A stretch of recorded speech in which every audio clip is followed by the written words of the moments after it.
Lama-lama terlihat jelas dan saya kaget. Bentuknya sangat menyeramkan. Kepalanya pelontos, telinganya meruncing ke atas, matanya meruncing dengan warna yang merah seperti api.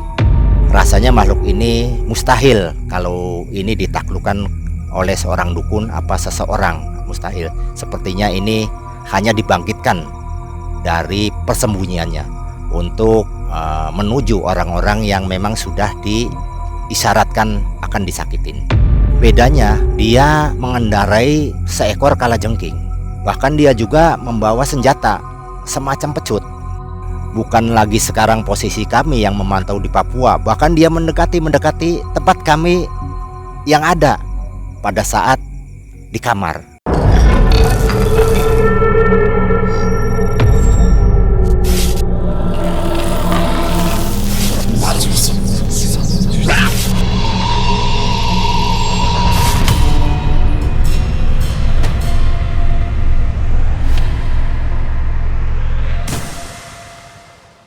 Assalamualaikum warahmatullahi wabarakatuh. Sobat Malam Mencekam, dimanapun Anda berada, apa kabar? Sehat tentunya ya. Ya, kita berharap kita semua selalu ada dalam keadaan sehat walafiat. Kembali saya mau mengingatkan bahwa Malam Mencekam selalu upload di setiap hari Senin, Rabu, Jumat, dan Sabtu. Dan jamnya itu di jam 20.30 waktu Indonesia bagian Barat, atau jam 8:30 malam. Jadi catat tuh, pantengin tuh di jam yang segitu di hari itu juga ya. Nah, kali ini sebuah kisah yang akan dikisahkan oleh Kang Idot. Masih ingat gak Kang Idot? Kang Idot saat ini sudah berada bersama Mang Ei. Kang Idot akan menceritakan sebuah kisah yang horor pada saat beliau melakukan pengobatan. Seperti apa sih horornya? Bagaimana mencekamnya? Kita langsung menuju Mang Ei yang saat ini sudah bersama Kang Idot. Mangga silakan Kang Ei. Assalamualaikum warahmatullahi wabarakatuh. Sobat Malam Mencekam, kembali saya Mang Ei dan tim yang malam hari ini berada di sebuah waduk yang disebut dengan Setu Patok.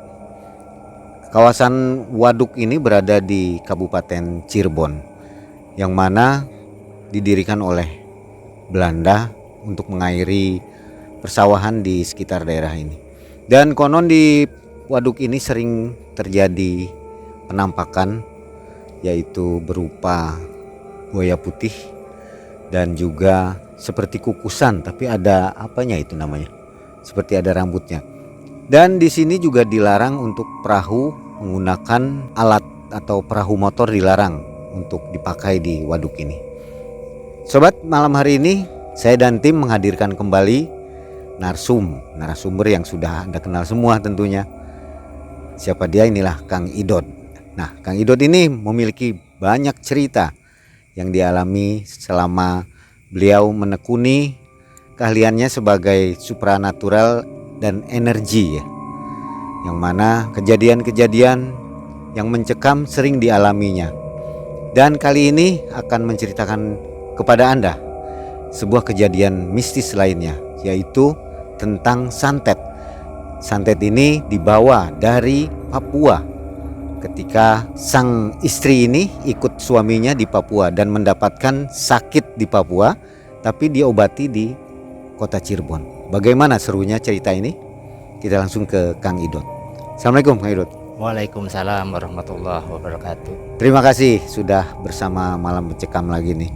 Kang Idot, ini kali kedua ya di Betul. Malam Mencekam. Cerita apa yang akan disampaikan dengan? Akan menceritakan seorang istri pilot yang kebetulan dipindah tugaskan di Papua dan mendapat musibah di Papua yang itu berupa santet, di mana spiralnya memasuki wilayah jantung. Spiral kontrasepsi KB maksudnya? Ya. Oke. Rupanya ini ceritanya mungkin agak jarang didengar ya. Kita coba mendengarkannya, mudah-mudahan Anda terhibur dan menjadi pembelajaran untuk kita semua. Silakan Kang Idot.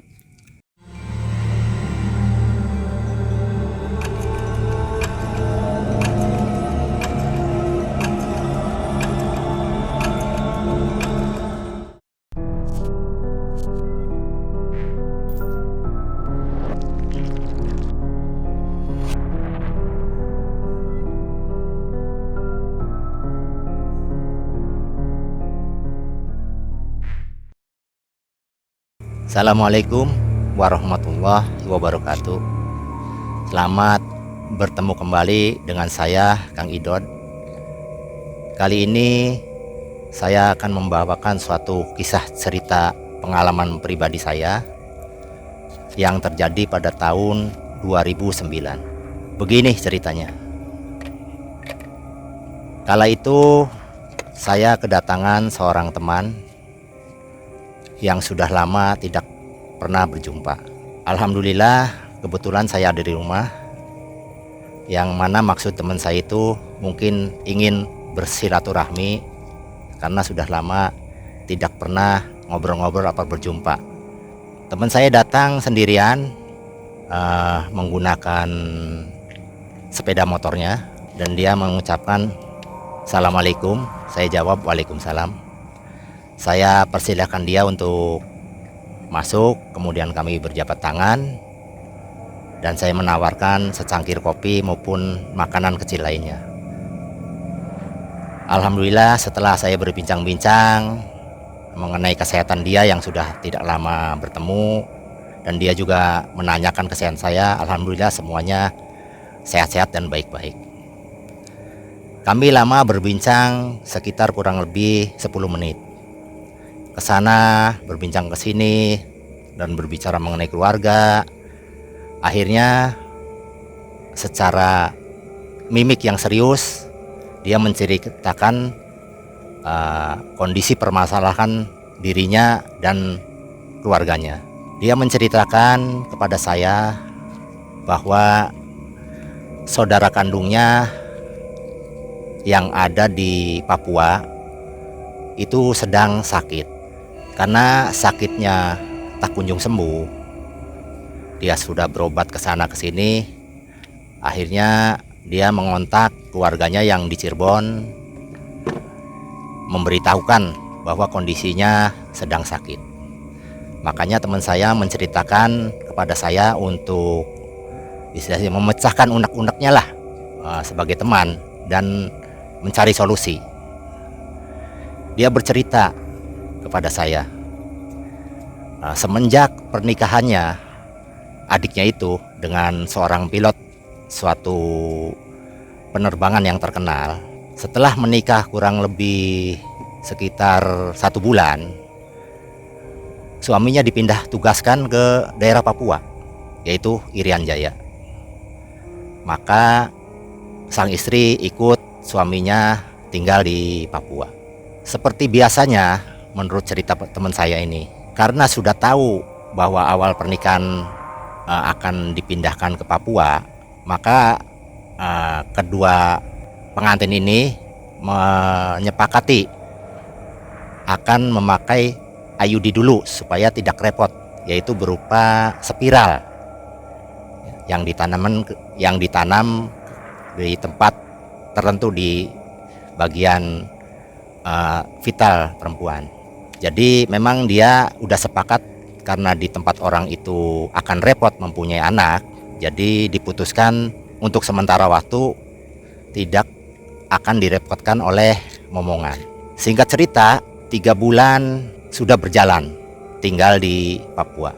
Namun baru 3 bulan istrinya itu merasakan sakit. Awalnya di daerah vagina, kemudian seminggu kemudian sakit itu merambah ke bagian rahim, ke bagian perut, akhirnya ke bagian dada. Karena sang istri sendiri, sebut aja namanya Susi, itu nama samaran. Si Susi ini berusaha dia berobat di puskesmas yang terdekat. Jadi sepertinya dia mengira bahwa itu sakit biasa, karena dia juga punya penyakit mah. Setelah 2-3 kali berobat di puskesmas terdekat, ternyata sakitnya tidak kunjung hilang, dan obat-obat yang dia terima sudah dia habiskan semua, tapi perubahannya nihil gitu. Akhirnya dia memutuskan berobat ke rumah sakit yang dimana perusahaannya sudah ada hubungan kerja dengan rumah sakit tersebut. Demikian juga di rumah sakit, hampir 2 kali dia berobat di rumah sakit. Sepertinya tidak ada perubahan juga. Akhirnya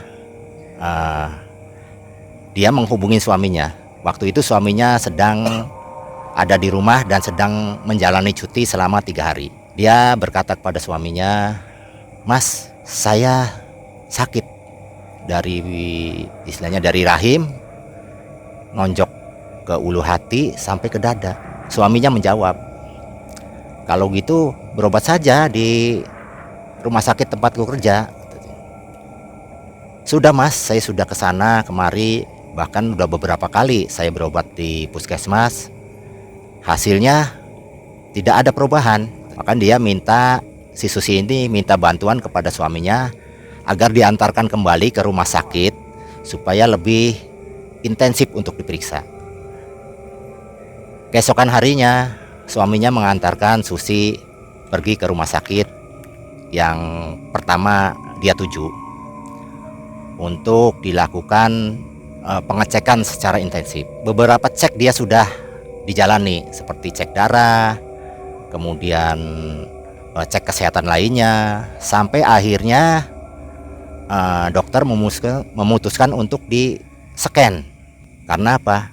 Karena hasil dialog antara dokter dengan suaminya bahwa istrinya itu memakai alat kontrasepsi berupa spiral. Biasanya menurut dokter kalau memang tidak cocok itu akan bermasalah. Pada saat di-scan di bagian spiral yang ditanam, ternyata hasil scan tidak didapati tanda-tanda ada spiral. Akhirnya dokter berkata kepada suaminya, "Pak, ini spiral sudah tidak ada di tempatnya. Apa lupa memasangnya atau ini terlepas?" kata dokter. Nah, suaminya berkata, "Enggak kok dok, ini sudah dipasang, bahkan dipasangnya juga di Jakarta, yang istilahnya rumah sakit yang sudah berkompeten." Nah, akhirnya dokter menyarankan untuk dirawat inap di rumah sakit bersangkutan. 3 hari Susi dirawat inap di rumah sakit di Papua. Namun hasilnya sama saja, tidak ada perubahan, bahkan hasil deteksi scan tidak memuaskan karena tidak ditemukan itu spiral di mana. Akhirnya dokter menyarankan untuk dirujuk ke rumah sakit di Jakarta yang peralatannya lebih mutakhir lah, lebih memadai. Singkat cerita, suaminya kemudian menghubungin perusahaannya dan rujukan tersebut diterima di Jakarta di rumah sakit yang ternama. Sesegera mungkin suaminya dan Susi menuju Jakarta akan mengunjungi rumah sakit yang sudah dirujuk. Akhirnya sampailah suaminya dan istrinya itu si Susi di rumah sakit Jakarta. Seperti biasa yang dilakukan pada saat di rumah sakit Papua, yaitu pengecekan kembali secara intensif. Dan ternyata setelah semua cek-cek dilakukan, hasil rumah sakit menyatakan bahwa spiral sudah berpindah ke arah jantung. Itu menjadi suatu perbincangan waktu itu di rumah sakit. Karena bagaimana mungkin spiral yang tadinya di vagina akan masuk ke aliran darah yang demikian kecil menuju jantung. Secara medis itu tidak mungkin terjadi, mustahil. Namun bagaimanapun juga dokter memutuskan bahwa keputusannya harus dioperasi. Karena spiral yang masuk ke wilayah jantung itu akan merusak onderdil sekitar jantung. Segera dokter menyarankan untuk dioperasi. Dengan keputusan hasil ronsen, hasil scan dari rumah sakit Jakarta, dan dokter menyarankan suruh dioperasi, Susi dan suaminya sedikit panik. Bukan apa-apa, karena operasi jantung itu bukan operasi yang ringan. Kemudian yang kedua, bahwa di Jakarta tidak ada keluarga yang akan menunggu setelah paksa operasi si Susi ini. Apalagi suaminya cutinya sangat terbatas. Karena sebagai seorang pilot, istilahnya dia sudah punya jadwal terbang. Sudah ada jadwal-jadwalnya. Jadi susah untuk digantikan oleh yang lain. Menimbang keputusan itu, akhirnya suaminya si Susi mengadakan membicarakan dengan dokter di rumah sakit itu untuk minta bahwa operasi itu dirujuk ke Cirebon, di tempat keluarganya ada, biar nanti banyak yang menunggu. Dokter kemudian mengakses dari Jakarta ke rumah sakit Cirebon dan juga memantau apakah peralatan di kota Cirebon itu memadai untuk operasi jantung seperti yang ada di Jakarta. Ternyata setelah hasil komunikasi dengan rumah sakit yang di Cirebon, ternyata di Cirebon itu dianggap memadai. Maka sesegera mungkin Susi dan suaminya menuju kota asalnya, yaitu kota Cirebon. Singkat cerita, Susi dan suaminya menuju Cirebon dan dia yang pertama mendatangi rumah kedua orang tuanya. Kemudian dengan diantarkan kedua orang tuanya, dia mendatangi rumah sakit yang ditunjuk. Namun apa boleh buat, pada saat itu rumah sakit yang ditunjuk sedang penuh pasien kamarnya. Jadi dia menunggu beberapa hari. Setelah ada pasien yang keluar, baru Susi itu akan memasuki kamar yang sudah dipesan. Jadi sementara Susi tinggal di orang tuanya. Itu menurut cerita teman saya. Akhirnya teman saya kemudian melanjutkan ceritanya. Terlihat sekali mukanya agak panik. Akhirnya dia berkata kepada saya, "Kang Idod, tolonglah mampir ke rumah saya. Lihatlah kondisi adik saya ada di sana." Saya sebetulnya merasa tidak enak hati gitu untuk tidak mengikuti ajakannya. Karena apa? Adiknya juga teman saya. Waktu menikah juga saya hadir, ya ada di situ. Ya saya hitung-hitung kita menengok orang sakit. Akhirnya saya menyetujuin untuk hadir ke rumah orang tuanya Susi. Maka saya berbicara ke teman saya itu, sebut aja namanya Ahmad. Ya sudah Kang Ahmad, nantilah Mbak Daisa sekitar jam tujuan saya mampirlah ke rumah nengok. Saya sudah menyampaikan kesanggupannya untuk menengok. Akhirnya Ahmad permisi kepada saya untuk meninggalkan tempat saya dan kami berjabat tangan. "Jangan lupa Kang Idod, saya tunggu ya di rumah." "Siap," kata saya itu. Akhirnya pulanglah Ahmad itu ke rumahnya. Mbak Daisa akhirnya menjelang jam 7.30 saya berangkat menuju rumahnya Ahmad, di mana adiknya si Susi itu sedang berbaring sakit. Tidak lama karena jaraknya sekitar 1 kilo lah dari rumah saya. Jadi hanya membutuhkan waktu 5 menit sampai 7 menit. 7 menit berlalu saya sudah nyampe ke rumah Ahmad atau Susi yang sedang sakit. Alhamdulillah saya lihat ada beberapa orang di ruang tamu itu sedang berkumpul. Maka saya mengucapkan, "Assalamualaikum." Semua menjawab, "Waalaikumsalam." Ada seruan dari dalam, "Kang Idod, silakan masuk." "Oh ya, terima kasih." Akhirnya saya duduk di ruangan tamu. Kebetulan di dalam saya melihat ada sekitar 5 orang yang sudah duduk di ruang tamu. Saya lihat teman saya Ahmad hadir di situ. Ada 1 orang yang saya tidak kenal, kemudian yang 2 orang yaitu bapak dan ibunya Susi saya juga udah kenal, kemudian 1 lagi saudaranya saya udah mengenal. Kami bersalaman, berjabat tangan, kemudian 1 orang yang baru saya kenal itu memperkenalkan diri. "Kang Idod, saya suaminya Susi.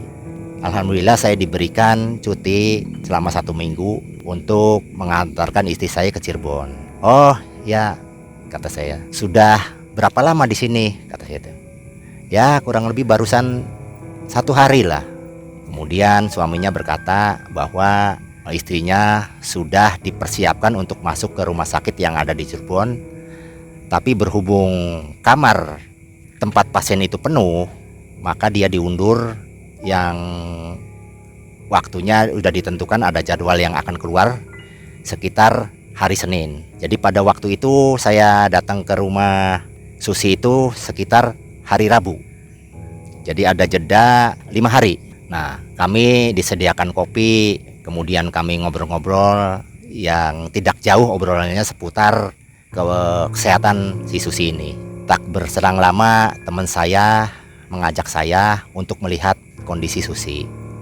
Kang Idod, tolonglah lihat dulu kondisi Susi ada di kamarnya. Saya kemudian berjalan menghampiri kamar si Susi disertai dengan suaminya dan ibu bapaknya. Saya melihat sungguh sangat prihatin keadaan si Susi.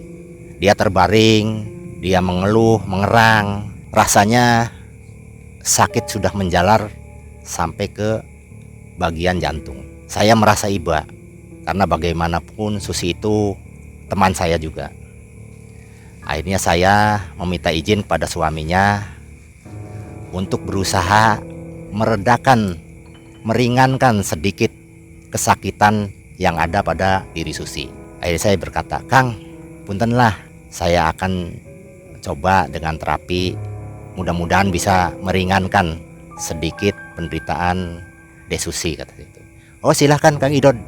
Maka saya mendekati Susi, kemudian memegang tangannya untuk meraba detak jantungnya.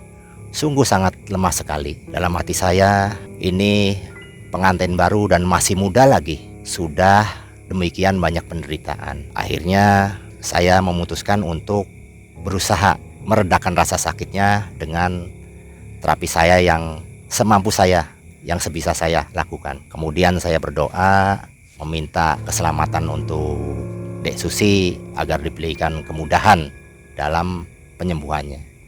Maka saya putar seperti biasa teknik-teknik saya yang di pernapasan itu. Pertama saya memutar cakra mahkota.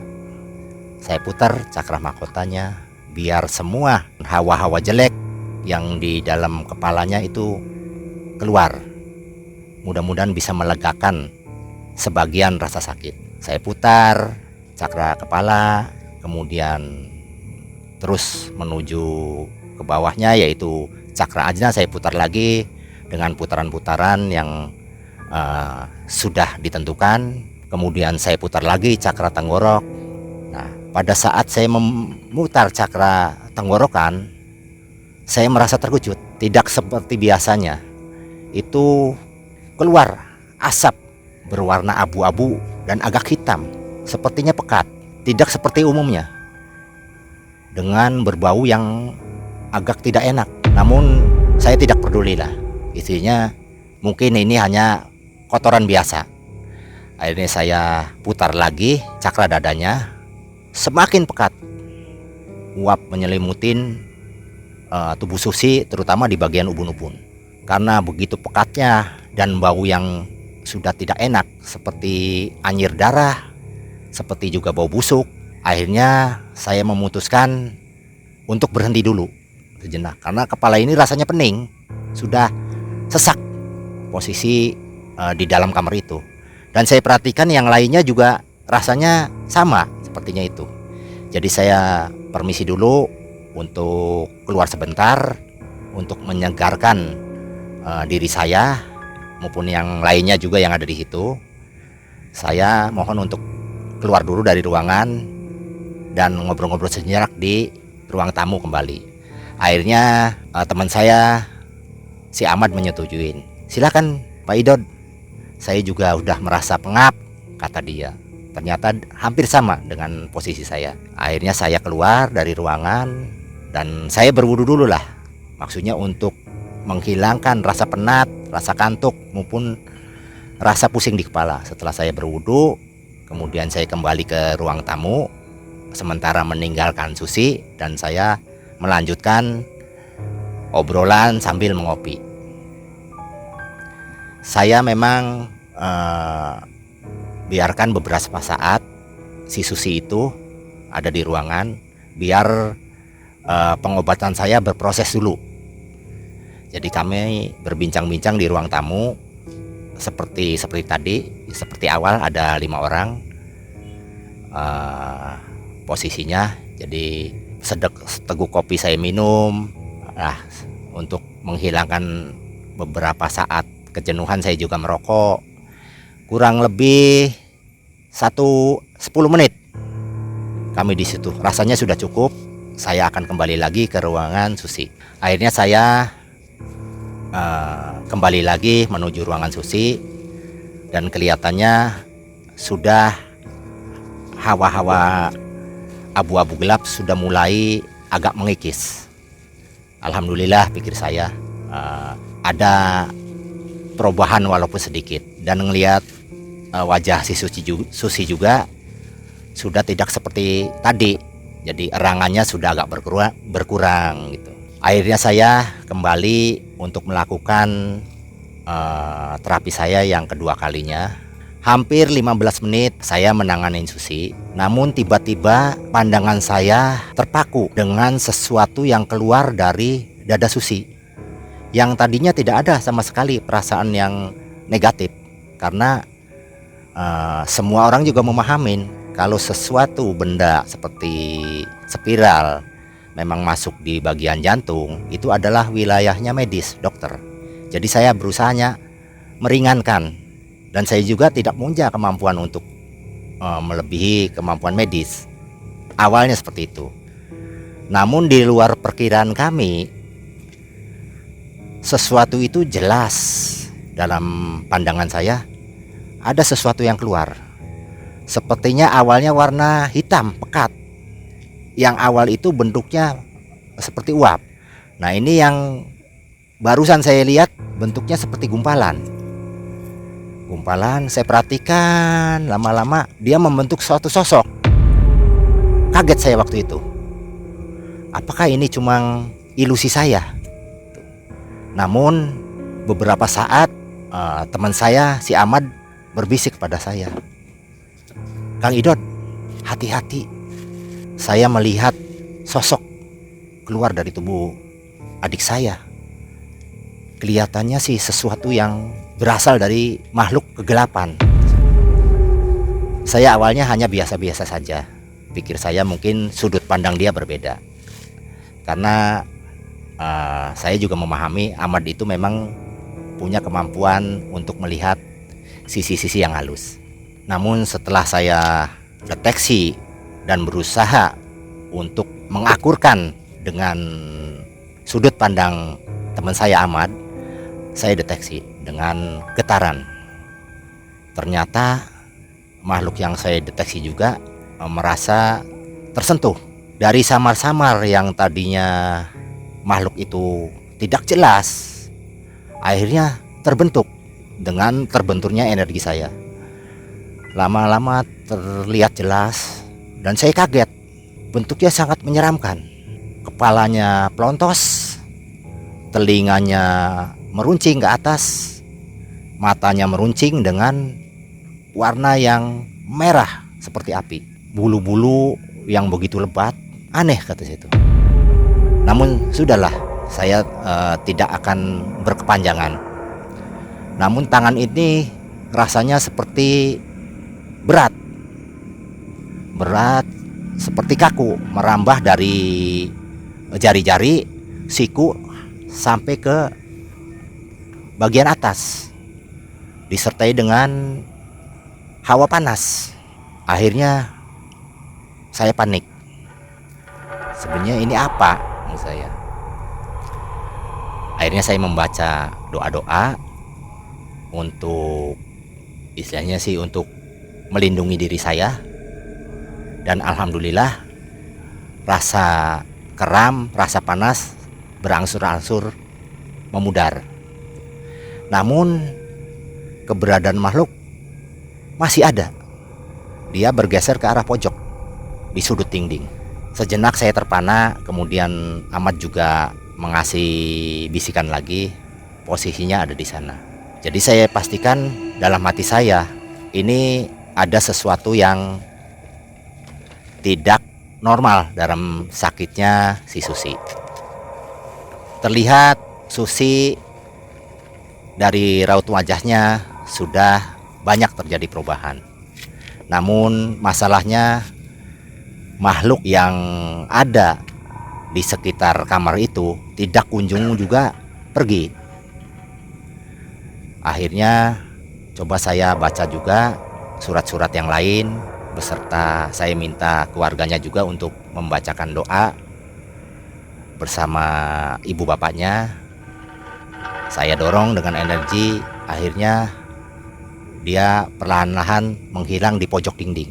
Sepertinya ini sesuatu yang sepertinya dalam mimpi, tapi ini sebetulnya nyata gitu. Maka tinggallah si Susi dengan posisi makhluknya yang sudah tidak ada lagi di situ. Saya lanjutin, kemudian semua sudah saya lakukan terapinya. Akhirnya saya memutuskan untuk dilakukan besok harinya karena tidak terasa waktu sudah menjelang pukul jam 12 malam.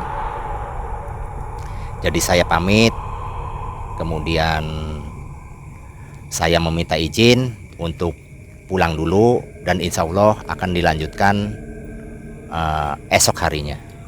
Keesokan harinya, Kamis siang, teman saya Ahmad datang ke rumah lagi sekitar pukul 2 siang.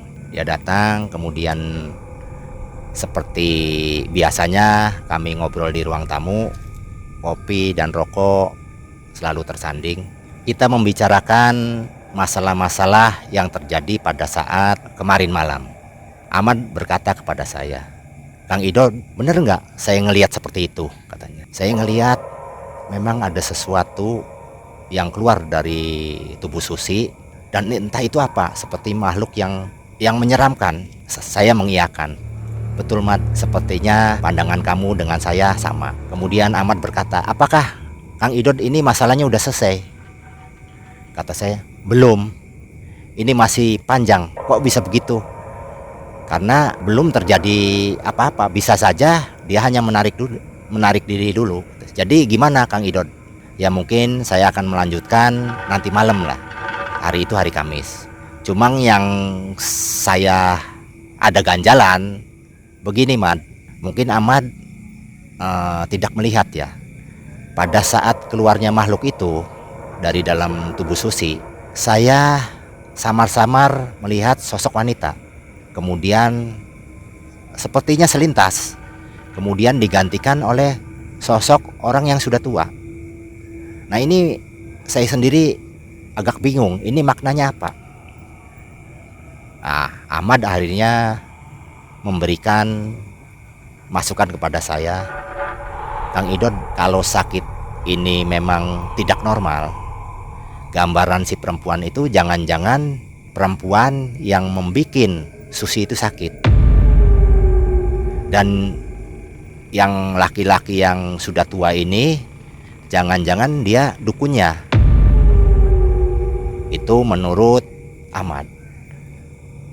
Saya sempat berpikir betul juga ya.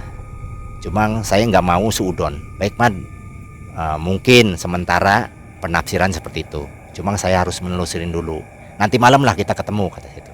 Cuma masalahnya untuk supaya memudahkan urusan-urusan yang di luar sakitnya Susi, saya perlu hadirnya suaminya Susi. Maksudnya bukan untuk mengorek pribadi apa privasinya, tapi untuk mengetahui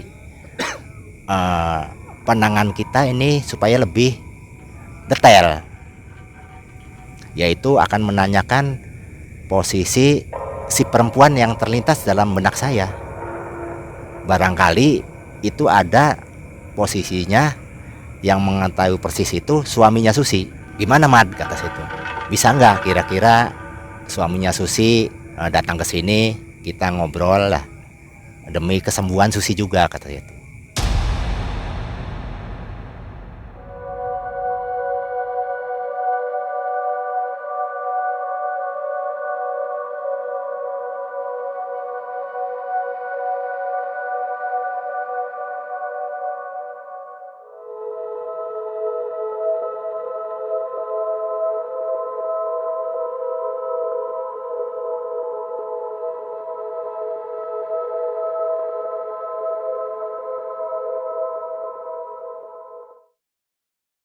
Rasanya Ahmad merasa keberatan, karena bagaimanapun dia itu sebutlah kakak ipar.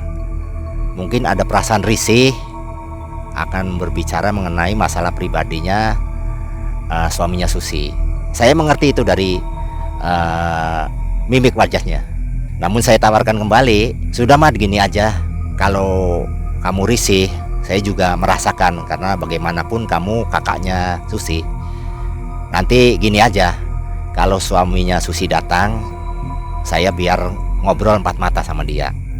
Nanti kamu silahkan pergi, saya suruh beli rokok apa-apa, kata itu. Karena kalau tidak begitu, rasanya rumit untuk menyelesaikan permasalahan Susi, kata saya. Terlalu rumit karena waktu sudah dekat untuk operasi, kata itu. Akhirnya Ahmad menyetujuin untuk menjemput suaminya Susi. Baiklah Mad, silahkan kamu jemput dulu suaminya Susi, biar saya tunggu di rumah. Selang 10 menit ada suara motor. Ternyata Ahmad dan suaminya Susi sudah hadir di halaman rumah. Saya membuka pintu, kemudian saya berjabat tangan, saya mempersilahkan berdua masuk. Kami duduk di ruang tamu bertiga. Saya ngobrol ke sana kemari, masih belum pada poinnya. Akhirnya seperti yang sudah saya sepakati dengan Ahmad, bahwa Ahmad akan keluar dari tempat saya akan berbicara berdua. Saya menyuruh Ahmad, tolong nanti malam saya perlu air, garam, dan daun widara serta daun kelor. Jadi malam harus sudah siap ya. Sebaiknya Ahmad persiapkan sekarang, kata saya itu. Silakan Ahmad beli dulu lah, biar kami ngobrol-ngobrol berdua, kata saya itu. Akhirnya Ahmad memahami ucapan saya. Dia meninggalkan ruangan, maksudnya untuk mencari syarat-syarat itu sambil memberikan waktu kepada kami untuk berbicara dengan suaminya. Sepeninggal Ahmad dari ruangan kami, saya berbicara secara intens. Saya berkata kepada suaminya, Mas, waktu saya ada di kamar Susi, kemudian itu keluar sosok makhluk berupa makhluk yang saya tidak kenal, seperti makhluk gaib lah. Nah, setelah itu saya sempat melihat sekilas ada sosok perempuan dan juga ada sosok laki-laki tua. Namun yang saya akan tanyakan ini sosok perempuan, katanya itu. Maaf Mas ya, saya tidak mau sebenarnya ikut campur urusan pribadi Mas. Ya, ini semata-mata untuk memudahkan saya mengerjakan apa yang harus saya kerjakan, dan semata-mata juga urusan nyawa Susi, kata itu. Jadi bagaimanapun Mas harus terbuka dengan saya. Sejenak suami Susi itu rasanya ragu-ragu. Namun saya kembali mengingatkan, memberikan semangat. Akhirnya dia bercerita. Seperti ini ceritanya. Mas Idod, sebetulnya ada perempuan yang suka dengan saya. Itu satu kantor. Dulu sebelum saya berpacaran, menikah dengan si Susi, sebenarnya saya sudah berpacaran. Hampir 1 tahun pacaran. Namun mungkin Tuhan tidak menakdirkan kita jodoh. Terjadi banyak perbedaan pendapat. Akhirnya saya memutuskan untuk berpisah. Dan akhirnya saya menemukan jodohnya, yaitu si Susi. Lalu kata saya, bagaimana posisi perempuan itu? Apakah dia sudah punya suami juga? Oh begini Kang Idod, saya tahu perasaan karena saya pernah berpacaran, katanya. Sebetulnya dia itu masih menaruh hati. Kalau saya ke kantor, pasti dia selalu mendekatin saya. Saya sebenarnya kasihan. Toh banyak laki-laki lain yang lebih baik dari saya. Namun saya lihat sampai saat ini, yang saya tahu, dia menutup diri. Cuma mudah-mudahan Mas Idod, saya nggak mau berprasangka buruk lah bahwa dia yang membikin. Betul, kata saya. Saya juga nggak berprasangka seperti itu. Cuma saya hanya untuk mengetahui kejelasannya saja. Ya sudah, saya rasa cukup untuk informasi seperti itu sudah cukup, kata saya itu. Hampir 20 menit lah saya berbicara dengan suaminya Susi. Kang Ahmad datang. Saya terdengar dari suara motornya. Dia mengucapkan assalamualaikum. Akhirnya dia masuk bergabung. Kita ngobrol bertiga lagi. Seperti tidak ada pembicaraan mengenai wanita yang tadi bicarakan dengan suaminya. Biasa aja ngobrol-ngobrol umum lah mengenai istilahnya bagaimana kehidupan di Papua, bagaimana kondisinya, sekitar itu. Akhirnya Kang Ahmad menegaskan kembali sebelum pulang kepada saya, Kang Idod, jangan lupa ya, nanti malam ini saya tunggu. Baiklah, Mad, insya Allah saya kesana, kata itu. Akhirnya suaminya Susi dengan Ahmad itu pulang dan saya mengantarkan sampai pintu rumah. Waktu berjalan begitu cepat. Akhirnya malam juga sudah mulai menyelimutin. Waktu-waktu yang ditunggu oleh Ahmad akhirnya datang.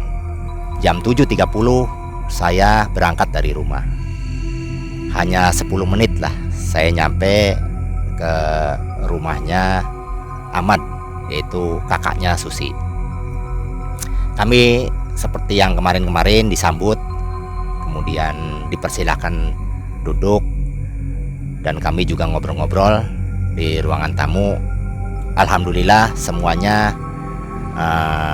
hadir semua, seperti ibu bapaknya Susi, suaminya Ahmad, dan saudaranya. Dari hasil pembicaraan dia, saya mengetahui bahwa sore harinya dia sudah mengadakan pengajian di rumahnya, memanggil beberapa tetangganya, mengadakan doa bersama, mungkin semacam tahlilan lah untuk mendoakan kesehatan si Susi. Akhirnya saya berkata, alhamdulillah, dengan doa-doa dari tetangga akan meringankan pekerjaan saya. Dan saya lihat juga dari hasil doa-doa para tetangganya, para saudaranya, dilihat ada satu buah toples berisikan air dan bermacam-macam bunga, dan satu toples lagi saya terlihat toples berisi air, kemudian di dalamnya terdapat daun bidara dan daun kelor. Sepertinya inilah yang saya pesan waktu sore hari Ahmad datang ke rumah. Hampir 10 menit saya berbincang-bincang di ruang tamu. Akhirnya saya berkata kepada suaminya dan ibu bapaknya Susi, Pak, mungkin saya akan memulai penanganan Susi, tapi marilah kita berdoa bersama dulu. Adakah Bapak punya ruangan yang kosong, kata itu. Bapaknya menunjukkan suatu ruangan kosong dan kami berlima semua kumpul di situ. Kami membacakan ayat-ayat suci, terakhir kemudian doa bertawasul kepada Rasul dan keluarganya. Akhirnya selesai juga semua munajat yang kami panjatkan kepada Allah Subhanahu wa Ta'ala. Akhirnya kami kembali ke ruangan Susi. Melihat dari posisi Susi ini, kelihatannya sudah agak tenang, bisa tidur. Saya lakukan lagi penelusuran dengan deteksi, ternyata spiral terasa getarannya masih ada di sekitar dada. Ya mungkin hasil medis itu di jantung. Saya berdoa lagi, ya Allah, kok demikian orang sampai teganya membuat seseorang menjadi sakit yang luar biasa, karena terlihat benda yang memasukin sesuatu bagian halus tuh menimbulkan rasa sakit yang luar biasa. Akhirnya setelah melihat keadaan Susi dalam kondisi tidur, kami mengajak Ahmad ke ruangan yang pertama. Kami berdoa untuk melakukan ritual dan pendeteksian yang lebih akurat supaya jangan mengganggu keadaan Susi. Jadi kami semua ke ruangan kosong yang awal kami berdoa dan kami duduk bersimpuh, diikutin yang lain-lain. Akhirnya saya menyarankan ke Ahmad agar menyelusurin dari mana ini asal makhluk itu, karena kemarin itu sebenarnya belum selesai, hanya baru pemantauan. Akhirnya Ahmad menyanggupin, karena Ahmad itu saya tahu bahwa dia paham sekali mengenai penglihatan pewaskita dalam dunia astral. Maka dilakukan penelusuran, karena bagaimanapun kalau makhluk itu masuk ke seseorang kemudian keluar, itu ada benang merahnya, istilahnya ada berkasnya yang ditinggalkan. Akhirnya Ahmad menyelusuri arah sumber makhluk itu berasal. Hampir 1 jam Ahmad menyelusurin, dan saya membantu untuk membetengin dirinya daripada benturan-benturan yang negatif. Sungguh sangat melelahkan. Hampir badan ini rasanya pada sakit. Saya rasa Ahmad juga melihat mukanya sudah pucat. Namun sudahlah, ini sudah terlanjur. Jadi 1 jam sudah berjalan ke sana kemari. Akhirnya terlihat tanda-tanda bahwa benang merah itu memasuki suatu kawah gunung. Saya sempat ragu, bagaimana Ahmad ini mau memantau memasuki sebuah kawah suatu gunung. Hal yang mustahil bikin saya, akan membahayakan diri Ahmad dan diri saya. Jadi kami tertegun hanya melihat sebuah kawah yang begitu besar, di dalamnya penuh dengan api dan air yang sepertinya bergejolak, asap yang demikian tebal dari dalam kawah. Baru saja saya berpikir bagaimana untuk menyelusuri masuk ke dalam kawah, tiba-tiba muncul sosok dari kawah itu. Awalnya sepertinya kecil, terus dia malah mendekat kami berdua. Kaget saya waktu itu. Astagfirullah, kata saya itu, ini apa ini? Semakin dekat, ternyata sosok itu seperti sosok yang ada waktu di kamar Susi. Bahkan bedanya, dia mengendarai seekor kalajengking. Bahkan dia juga membawa senjata semacam pecut. Saya kaget, sekarang sosoknya lebih jelas daripada yang pertama kali. Begitu dia nampak dalam perwujudannya yang asli, rasanya hawa itu melempar kepada diri saya. Dada ini terasa berat. Muncul perasaan gentar dalam diri saya. Hampir saya punya pikiran untuk mengurungkan niat dalam menghindari perpecahan dengan dia. Namun bagaimanapun saya akan teringat bahwa Allah beserta kami berdua. Sekarang sepertinya berbalik. Saya ngelihat sosok itu berjalan sedikit demi sedikit mendekat kepada kami berdua. Yang awalnya saya itu memantau dia, sekarang malah dia yang berbalik mendekati kami. Terus terang, karena perasaan yang begitu kuat dari hawa yang dilemparkan, sepertinya ini makhluk penghuni kegelapan. Rasanya makhluk ini mustahil kalau ini ditaklukkan oleh seorang dukun apa seseorang, mustahil. Sepertinya ini hanya dibangkitkan dari persembunyiannya untuk menuju orang-orang yang memang sudah diisyaratkan akan disakitin. Terlihat sekali badannya yang kekar dengan mata yang memerah, dan terlihat sekarang jelas di kedua sisi kepalanya tumbuh tanduk. Saya sepertinya terkesima, dan batin ini sepertinya down karena simanya yang luar biasa. Dia mendatangi terus, sepertinya dia sangat percaya diri. Lihat dari bentuk mimiknya, seolah-olah memandang kami berdua itu sebelah mata. bukan lagi sekarang posisi kami yang memantau di Papua, bahkan dia mendekati tempat kami yang ada pada saat di kamar. Perasaan gentar muncul jelas. Akhirnya kami lempar dengan beberapa energi. Namun anehnya tidak satu pun mempengaruhi kondisi dia. Sepertinya dia tidak bergeming. Bahkan kami juga membaca doa. Kemudian yang lain saya suruh juga membantu saya dengan doa-doa yang sebisanya. Kami kembali lempar dengan energi. Bahkan saya tambah energi ini dengan kepadatan yang lumayan lah istilahnya. Dan hasilnya sungguh di luar dugaan saya. Di mana itu makhluk itu saya lempar dengan kekuatan energi, bukannya hancur, malah dia terpecah menjadi 2. Saya pukul lagi, terpecah menjadi 4. Tambah gentarlah diri saya nih. Aduh, bagaimana ini? Akhirnya dia semakin dekat dan kami cipratkan air itu ke sekelilingnya. Alhamdulillah pergerakan makhluk itu terhambat. Sepertinya dia tidak bisa masuk ke rumah kami.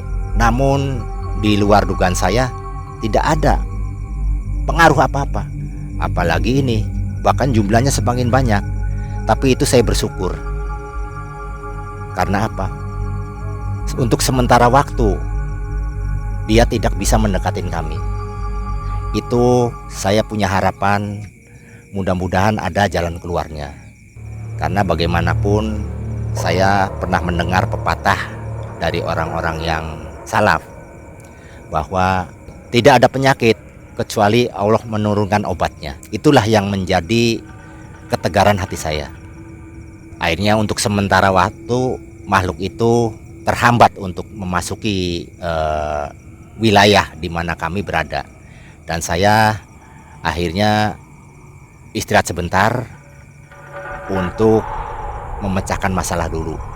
Karena makhluk itu sudah tidak bisa lagi memasuki wilayah kami.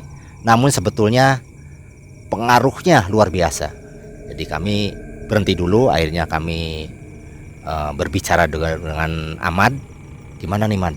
Sepertinya kita menemui tembok yang sangat tebal. Nah, saya rasa ini kalau kita masuk ke sosok yang tersebut, kita akan sia-sia. Waktu nanti berjalan terus. Sedangkan Susi itu sudah mendekati waktu operasi, kata saya. Akhirnya Ahmad mempunyai ide yang bagus. Gimana Pak Idod kalau kita pantau si kakek tuanya itu? Wah, bagus Mad, kata itu. Barangkali ada solusinya di situ. Jadi sementara makhluk itu tersekat dengan benteng-benteng doa dan energi, Ahmad akhirnya dengan sisa-sisa tenaga dan kemampuan yang sudah istilahnya lelah, akhirnya memaksakan diri untuk memantau si kakek itu.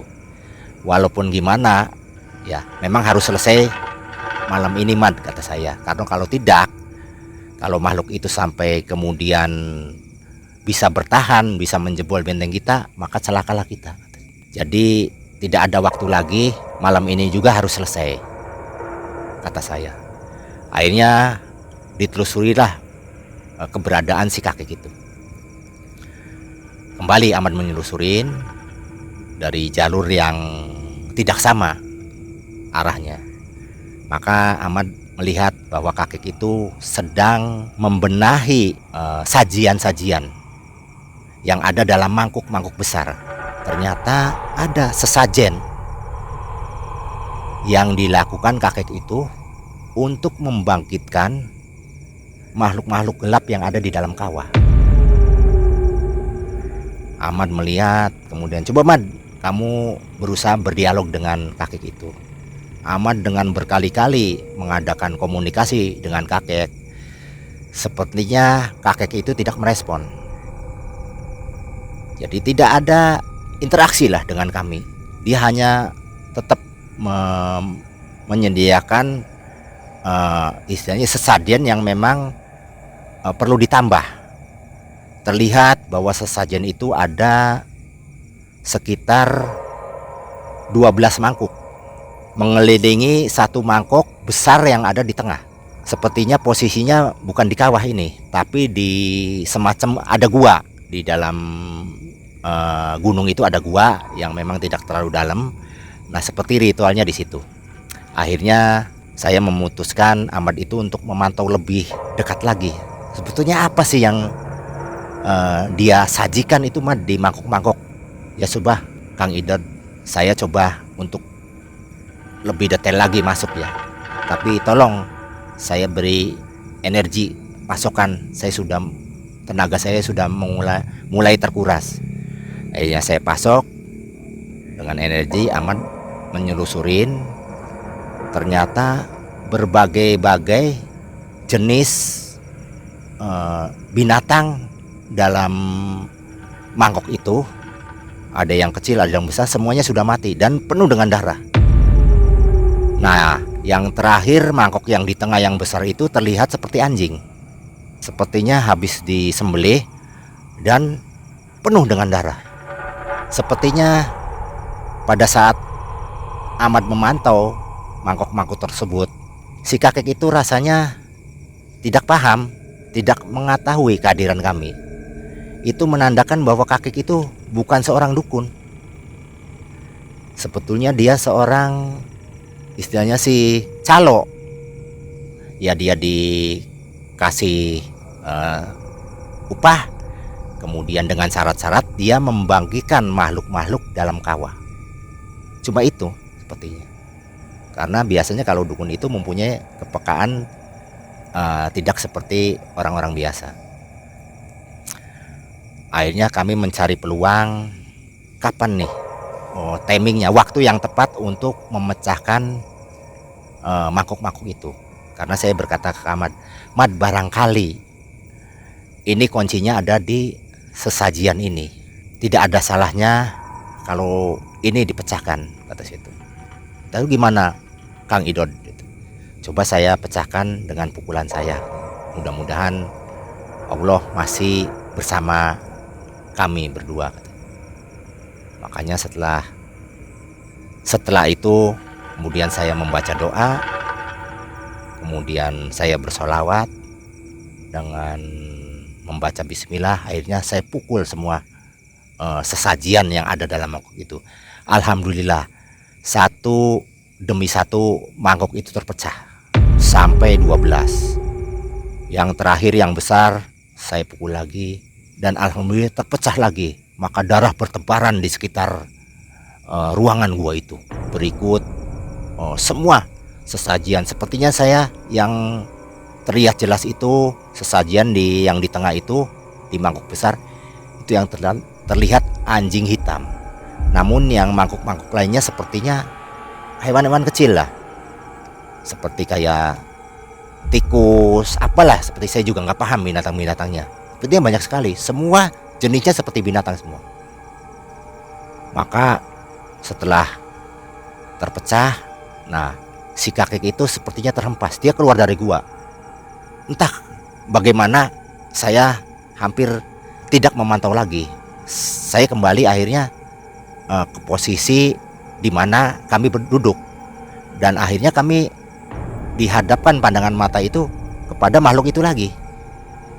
Itu secara tiba-tiba, sekonyong-konyong. Yang awalnya saya di sana, setelah pecah, sekonyong-konyong pandangan Ahmad itu kembali ke tempat asalnya. Demikian juga saya. Saya perhatikan makhluk yang berkendaraan Scorpio perlahanan mundur. Hampir jumlahnya tidak terhitung. Banyak sekali. Menghindar, mundur. Terlihat dia memasukin lubang kawah. Saya rasa selintas hawa di ruangan tempat kami menjadi tenang dan menjadi agak cerah. Alhamdulillah, kataku. Mudah-mudahan ini akhir dari semuanya, kata situ. Satu sisi sudah terasa sih. Akhirnya semua kembali ke ruang tamu dan kita berdiskusi dalam kondisi fisik yang sudah sangat lelah. Suaminya berkata kepada saya, "Kang Idod, apakah ini udah selesai?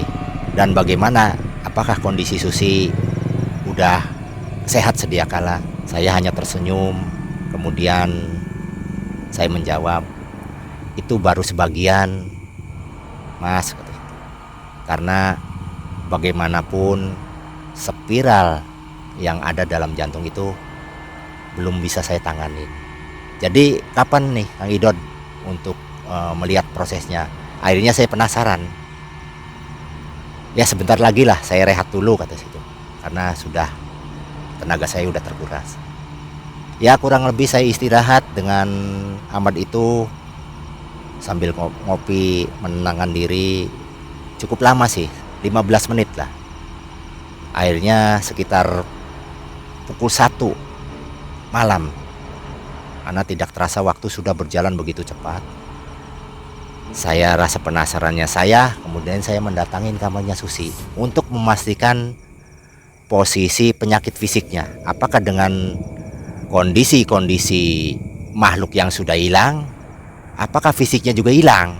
Itu menjadi pertanyaan kita semua. Makanya saya datang ke tempat kamarnya Susi. Kemudian saya mendeteksi dengan getaran. Sungguh hasilnya mengecewakan. Ternyata spiral alat kontrasepsi masih ada di posisi dada Susi. Jelas saya terasa hentakannya. Namun berbeda dengan awal sebelum makhluk itu kembali ke dalam kawahnya. Sekarang sudah tidak ada sengatan lagi, tidak ada hawa panas lagi, ya, seperti keberadaan benda-benda mati pada umumnya. Akhirnya saya berkata kepada suaminya, "Mas, mungkin ya saya hanya bisa berikhtiar sampai di sini. Mungkin selanjutnya ini adalah medis," kata itu. Karena saya pantau keberadaan getarannya sangat jelas masih ada. Jadi sebelum saya pulang, karena ini sudah jam 1 malam, saya coba lagi tarikin dengan energi dari dada ke arah tempat asalnya spiral yang semula berada, ya ke arah vagina. Saya tarikin terus, ya terasa bentuk tarikan-tarikan yang padat. Namun hasilnya saya serahkanlah kepada Allah yang Maha Kuasa. Setelah itu dengan perasaan yang lelah, capek, saya mohon izin untuk pulang agar cepat memulihkan diri, beristirahat. Dan akhirnya kami pulang kurang lebih jam 2 malam. Bisa kami pulang, pamit. Akhirnya saya menyalakan sepeda motor saya dan saya meninggalkan kediaman rumah orang tua Susi atau rumah Ahmad. Waktu berlalu, waktu saya penanganan terakhir itu sekitar Kamis, berarti Jumat, Sabtu, Minggu saya selalu memantau kondisi Susi melalui Ahmad. Bagaimana, Ahmad? Hari Jumat saya pantau, hari Sabtu saya pantau, hari Minggu saya pantau. Karena apa? Hari Senin sesuai dijadwalkan oleh rumah sakit, si Susi akan masuk karena kamar sudah kosong dan akan diadakan operasi. Ternyata sampai hari Minggu tidak ada tanda-tanda spiral keluar. Jadi saya cuma berserah, ya mudah-mudahan dalam operasi itu masih diberikan kemudahan, keselamatan untuk si Susi. Hari Senin pun tiba. Akhirnya Susi berikut keluarganya dan suaminya semua menggunakan mobil menuju rumah sakit untuk rawat inap. Jadi semua sudah datang ke sana. Nah, Susi sudah menempatin kamar inap yang sudah ditentukan dan saudaranya sudah menunggu semua peralatan seperti biasanya termos, air untuk ini dia bawalah. Akhirnya sekitar jam 10 siang Senin hari pada hari Seninnya Ahmad menghubungi saya. Kang Idod, saya sudah ada di rumah sakit nih. Tolonglah kalau sempat ada waktunya datang ke sini.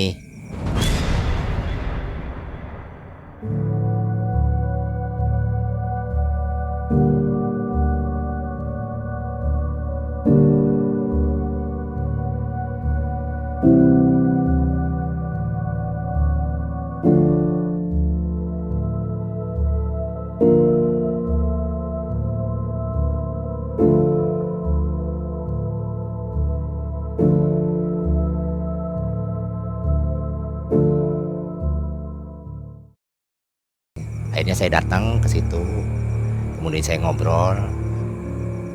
Seperti biasanya standar rumah sakit itu sebelum operasi itu pasti akan di-scan untuk melihat posisi akhir yang akan dioperasi.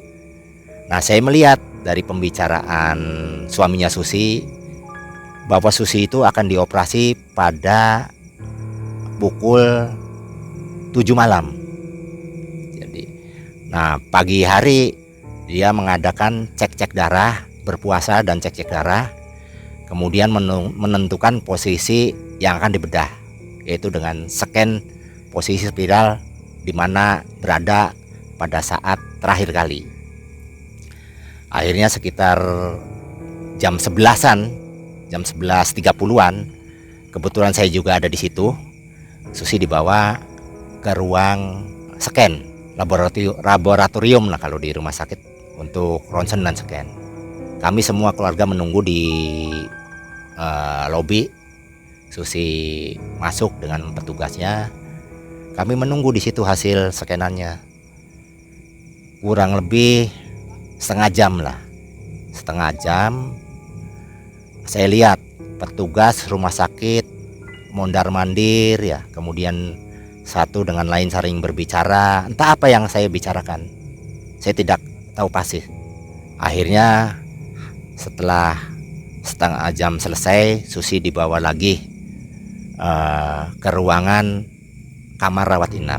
Kami juga ikut ke ruang rawat inap. Tidak ada perasaan yang aneh lagi dalam diri saya. Sepertinya ini adalah urusan medis. Kemungkinan pikir saya ronsen sudah dipastikan dan jam 7 malam sudah bisa operasi.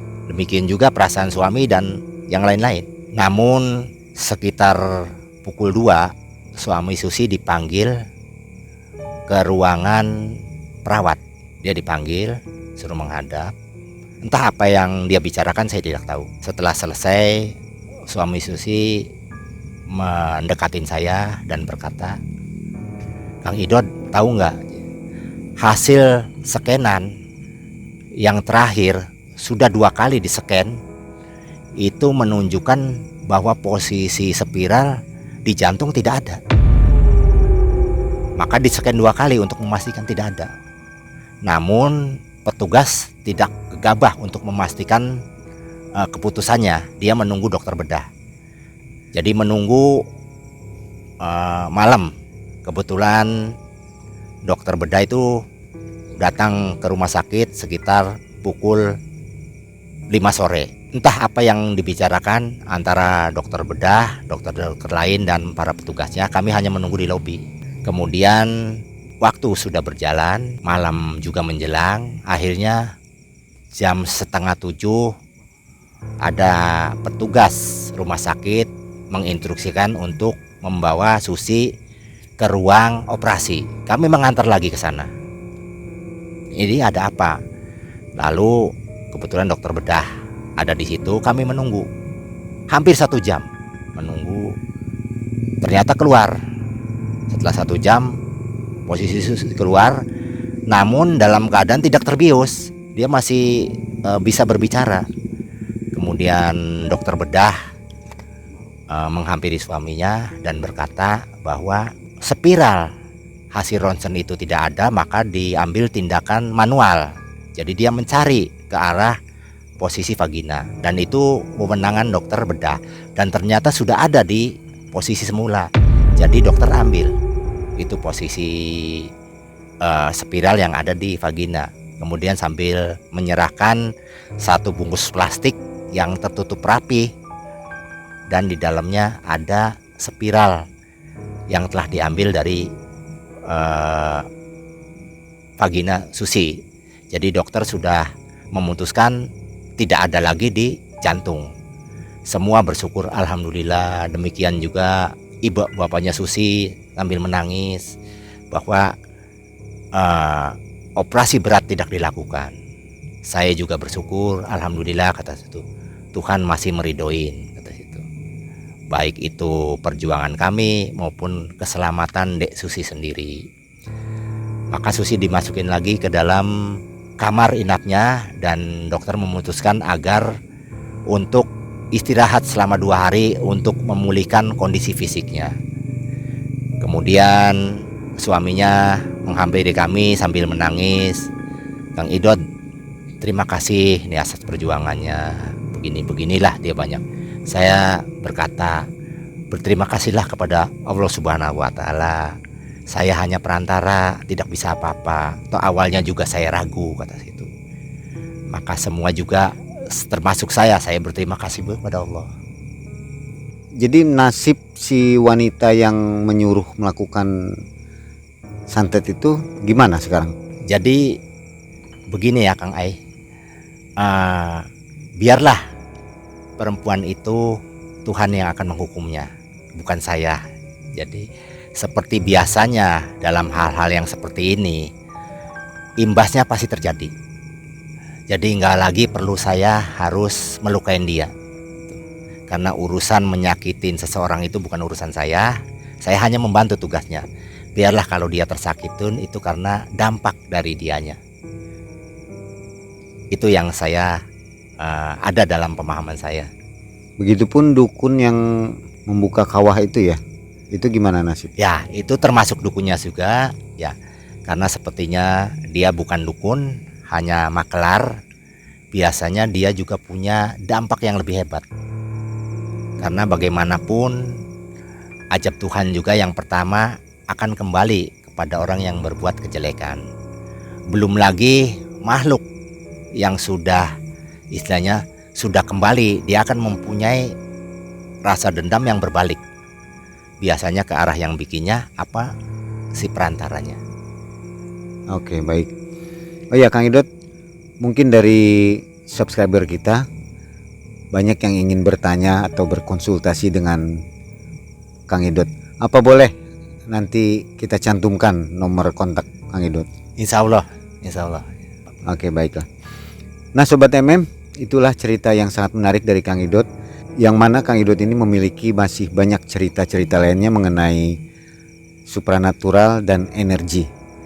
Insya Allah beliau mungkin akan cerita di lain hari atas permintaan Anda semua. Baik, begitu saja kami dari Situ Patok, Kabupaten Cirebon. Saya, Mang Ai dan tim undur diri. Wabillahi taufiq wal hidayah. Wassalamualaikum Wassalamualaikum warahmatullahi wabarakatuh.